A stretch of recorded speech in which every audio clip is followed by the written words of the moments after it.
Background of the Hijrah to Madinah. During the period of Da'wah in Makkah, Muslims faced sharp pressure. They were mocked, insulted, socially isolated, and even tortured by the Quraysh. This pressure intensified after the deaths of Abu Talib and Khadijah, who had been the main protectors of the Prophet ﷺ. As a result, the spread of Islam in Makkah became increasingly difficult. In this situation, Allah with Prophet ﷺ to migrate to Yazid, later known as Madinah. The migration was not just a physical relocation, but a strategic move to save the Muslim community and build a new society that will serve. The Ansar in Madinah welcomed the Prophet and the Muhajirun with exceptional brotherhood, offering them shelter, food, and even part of their wealth. One of the most notable companions in the Hijrah was Umar bin al-Khattab, who migrated openly without fear.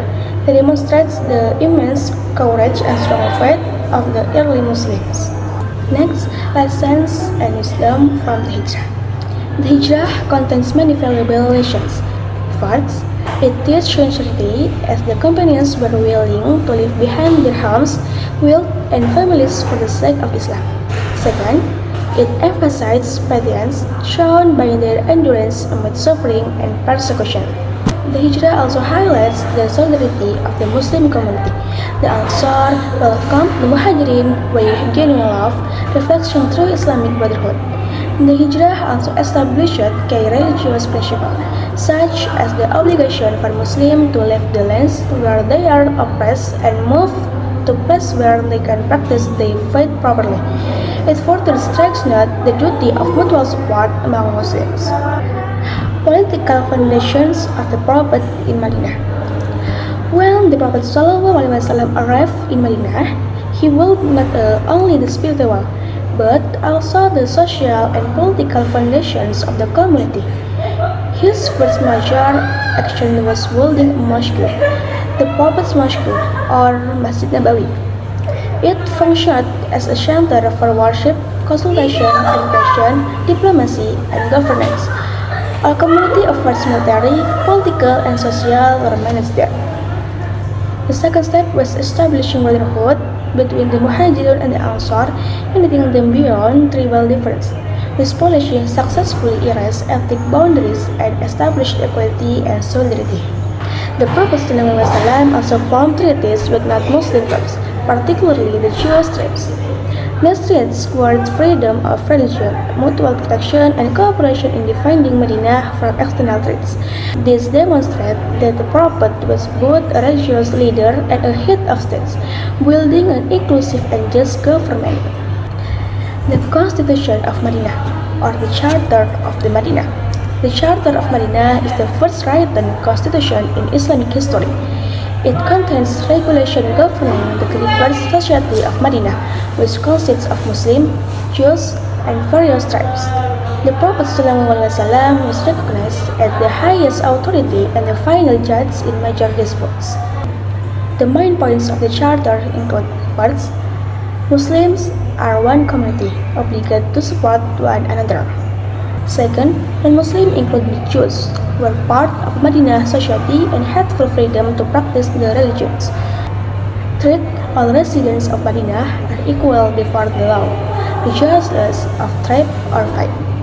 Fourth, every resident must contribute to security and collective defense. Fifth, major disputes are to be referred to the Prophet ﷺ for the final judgment. The Constitution established order, equality, and cooperation among all groups in Madinah. Impact of the Madinah Charter on society. The Madinah Charter had a profound impact on social and political life. First, it united different groups that previously often conflicts. The Muhajirun, Ansar, Jews, and local tribes become an integrated community known as Ummah Wahidah.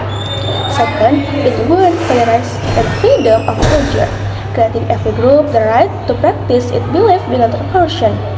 Third, it established justice and the rule of the law, ensuring that all residents were treated equally.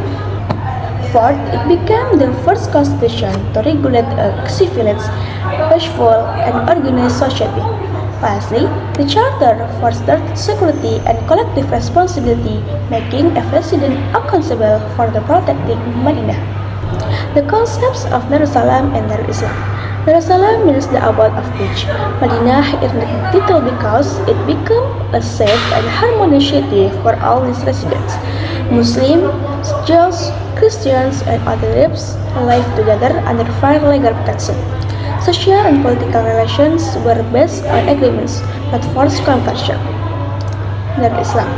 On the other hand, refers to a state that formally implements Islam law as the basis of government. It most characteristic include Islamic governance, implementation of Sharia, and special protected status for non-Muslim.